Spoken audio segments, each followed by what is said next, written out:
Oh, hello. So I recently beat every 1.0 level, and I'm going to rank them all on a tier list. So let's start with Chill Out. Chill Out, I think Chill Out is a really well done level. It's a little short, it has some empty parts, but overall, I think it's really nice, and I especially like the ship part. Chill Out goes in A tier for me. It's just a really fun time, and I think you should play it. It's also really impressive that Chill Out was the first rated level ever, and also Darnok's best rated level. Next, we have Jumpman, and to be honest, Jumpman is, without a doubt, possibly the worst level I've ever played. One of the worst experiences that I have had. It's unbelievable that a human built this level and then beat it. And then it's even more unbelievable that it got rated. I want you to take a look at this setup right here. This is a rated level. This setup is in a rated level. Just let that sink in. It also took me 300 plus attempts to beat Jumpman, and Jumpman is literally a 6-star. If there's nothing else that you get from this video, all I want you to know is just don't play Jumpman because it's really bad. Jumpman goes in F tier. Absolutely the worst 1.0 level. And now something not much better is Don't Stop Believin'. I mean, it's a great message based on a song from 40 years ago, but honestly, this level is kind of weird. It's not exactly memorable, but it's also not really good. It has a lot of really clunky gameplay gimmicks and things that just don't really work. It's still definitely playable though, unlike Jumpman, so I think Don't Stop Believin' goes in C tier. It's not really terrible, it's also not really great. It's playable, but there's still a lot of gameplay bugs that suck. Anyways, next is Jumpin' Jam. Jumpin' Jam was also a really horrible experience and had even worse gameplay than Don't Stop Believin'. It wasn't worse than Jumpman, but it was like second worst gameplay compared to Jumpman. Has attempts at decoration. They're not particularly great, but just the experience of playing some really buggy sections over and over makes Jumpin' Jam a really difficult experience and one that isn't exactly pleasant. You can definitely still be beaten. It's not as terrible as Jumpman, but Jumpin' Jam was a real chore to get through. I'm trying to emphasize that, yes, these levels are bad. They're not as bad as Jumpman, though, and I think it's for that reason that Jumping Jam only goes in D tier and not any lower or any higher, because we still have a lot of levels to come to get through here. So, Switch. I think Switch is objectively a bad level. There are several problems with the design of many parts of it. The gameplay isn't really anything special, but I do like it for one reason, and that's it didn't make me rage. It was absolutely playable. You can beat it pretty easily without much trouble, unlike Jumpman and Jumpin' Jam. So yeah, it didn't make me rage, and it's for that reason that I think it goes in C tier. Not really anything too special from Switch. And the same goes for Afraid of the Dark. Now, Afraid of the Dark does do something a little different, whereas the black background, which, I mean, they have props, it's something different, but otherwise, it's really almost the exact same caliber of gameplay, decoration, everything else. It's all about the same. There is a thank you at the end, which is one thing that Switch did not have. I think Afraid of the Dark is just slightly better than Switch, but not really by much. I'm still gonna put it in B tier because I think it's better than Switch Don't Stop Believin', but it's definitely not as good as Chill Out. There's definitely a wide gap there.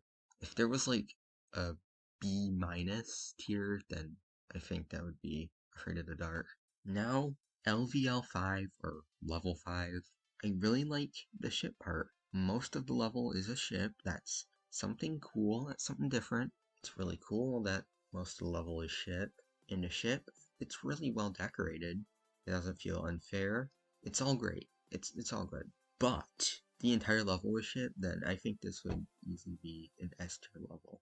But at 60% or so, we switch into a cube with triple spikes, and I don't want to say that those triple spikes ruined the level, but they kind of did. You know, we were really close to having just a really awesome experience of a level, but I hate saying that one minor gameplay gimmick ruined an otherwise great level, but just most of the level was shipped to begin with, and I would have liked it better if all of it was shipped. So it's for that reason that it stays in A tier, but not S. Oh, something else I want to mention with level 5 is that the song choice of Stereo Madness is really boring and unoriginal.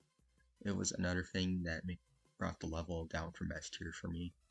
So I don't know if I've ever talked about this before, but I really like the Rainbow Road by Carbonite.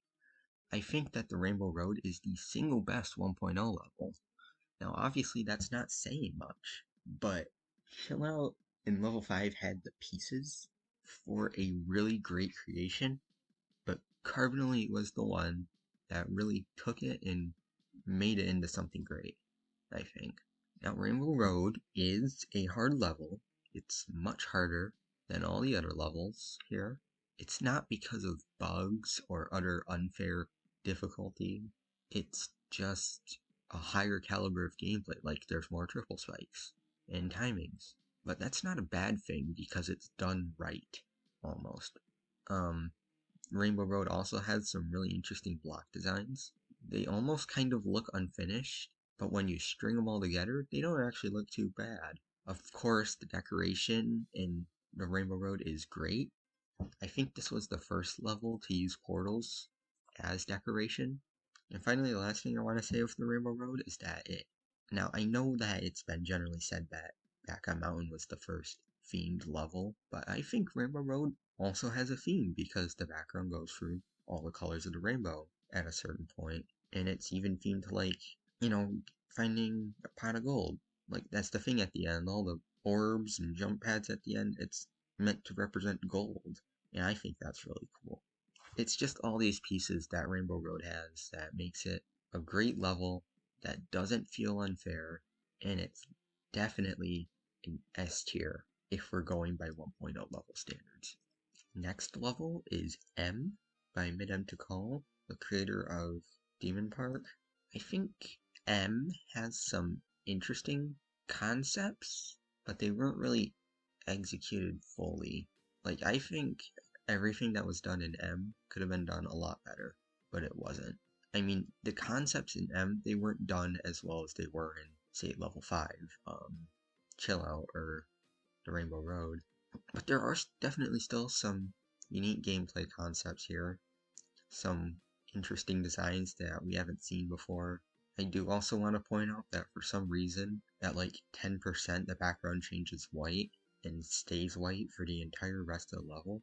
I don't know why, but it's just like that. I didn't feel like the gameplay of M was terribly unfair. There's just a couple of blind jumps that you have to look out for, which is a downside, but it's not a deal breaker, unlike some of the other levels we've had to endure. So where would I put M? I think it's a B tier level because of its interesting concepts and gameplay that's, well, there's definitely unfair gameplay, but it's not as unfair as some of the other levels that we've already seen below B tier. And now, our next level is Even Flow from the same creator, Carbonite, as the Rainbow Road. And Even Flow is another level that was just done really well. There are some confusing bits, there are some bits that kind of seem out of place a little bit, but the designs are still really nice. There was a whole lot of decoration and block designs. One of the things that this level does is it uses, like, the fill, like the grid blocks, the filling for the grid blocks, they use that as a path, and I don't know if it was done before this point. So if this level has that claim to its name, then I think that's really cool. The other thing with Even Flow is that it's just kind of short. You do almost kind of wish that there was an extension to it, but oh well. There's also a bunch of parts of even flow that are auto, like just random auto sections that last a couple seconds and then it's back to gameplay. It can be confusing, you just have to pay attention a little bit, but I just don't think it's not horrible, okay? Even flow is great. Carbon Elite was way ahead of his time in terms of gameplay, decoration, all of that. I think Even Flow goes in A tier, just because of the fact that it's unfinished and a lot of its concepts weren't expanded upon fully. Next level is called No. No all around is pretty solid. It's a 7-star, so it's a little harder, but it doesn't have a lot of unfair things in it. But I almost feel like No is just missing something that makes it stick out or something that makes it memorable. It's just kind of dealing with a problem that it's not very memorable. You beat it once and you don't remember anything from it. Like Rainbow Road is so memorable. Chill Out is so memorable. Unfortunately, Jumpman is so memorable. But No just doesn't really have any of that. It wasn't a memorable experience to beat it. But overall, No is pretty good. There's some stuff that it could definitely do better, but it's not terrible. It's definitely passable as a level. I think No goes in B tier. That's just what I think. No is just one of those levels that doesn't have anything particularly special to it, but I don't want to say it's as good as Chill Out and Even Flow, but it's not as bad as Switch. It just belongs in B tier almost, you know?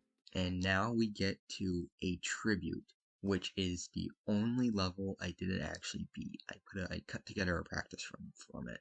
You might say, "Oh well, why did you do that?" Da, da, da, da. Well, here's the thing. You can say what you want about Impossible Game remakes, right?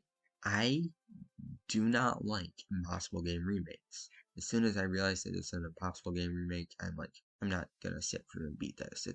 It just wasn't in the interest of time. Well, I don't want to say that.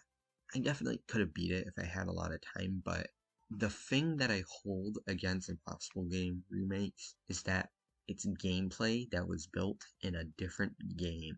It doesn't belong in Geometry Dash. In a way, I guess you could say that the gameplay in Impossible Game, it's just outdated, you know? Another thing is that the levels in Impossible Game were designed to make you rage, but one of the things from GD is that you can design levels to be fun or enjoyable, but that's just not what's going on here. I also have to mention that this takes off creativity points because, come on, it's literally just copy paste to something that was already done. I think a tribute, I mean, I appreciate everything that the Impossible Game did in terms of the existence of the game and so on. But I just have to put a tribute in E tier. Darnock had no business sitting around and remaking levels that already existed. Not to mention they're outdated and bad. Our final level is Darkness by Fenwakes. Darkness is really interesting because it has two different paths. They're about the same. They don't really matter. Gameplay is absolutely nothing special. One thing that does make this level special though is text, but usually it was either the word go, the creator's name, or thank you. This time it's let it begin, and then it's keep going, and then it's thank you, and then a smiley face, which I think is a step up from go, creator's name, or thank you. But there is absolutely nothing else to talk about with this level. It is just a level that exists, honestly. I think Darkness goes in C tier for having absolutely nothing special attached to its name. And there you have it. That's my tier list of Geometry Dash 1.0 levels. I hope you enjoyed.